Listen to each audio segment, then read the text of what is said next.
Welcome to this tutorial by DG Technologies. In this episode, we will present an introduction to the DLM2 software.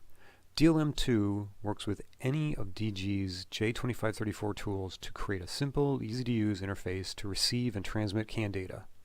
This tutorial will demonstrate using DG's NetBridge tool. All of the other tools work exactly the same way.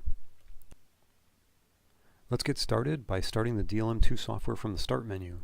We navigate to the Dearborn Group Products DLM2 package and run DLM2. DLM2 starts up and is ready to configure. We need to first connect to a tool, so to do that we need to configure DLM2. You do this by selecting the device configuration from the menu. Alternatively, you can use the device configuration icon. This will bring up the configure dialog box. Here you have a choice of any J1939 tool. For this demo we select the NetBridge. Click the Get Info button and the channel configuration windows show the CAN channel.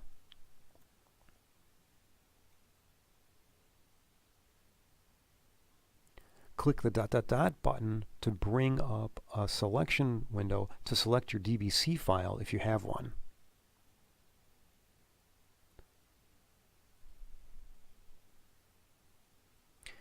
Input your baud rate to change the default baud rate and click the Search button. This will bring up the BTR search results for that baud rate. You select the baud rate, the BTR, and click the Apply button. We're done, so we click the OK button.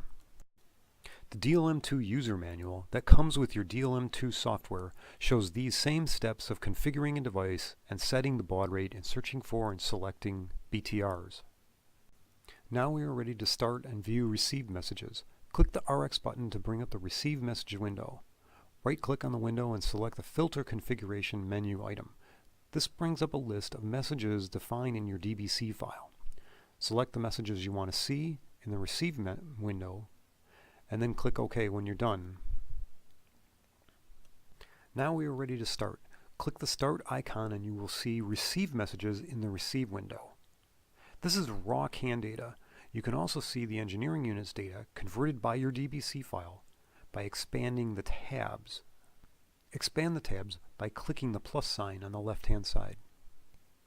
Expanding the tabs shows the engineering units data for the received messages. As we receive new frame IDs, the new message frames show up in the Receive window. This view is actually a fixed frame view, and you can also view data chronologically.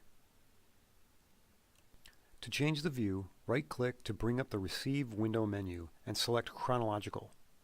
Now you see a stream of messages as they are received.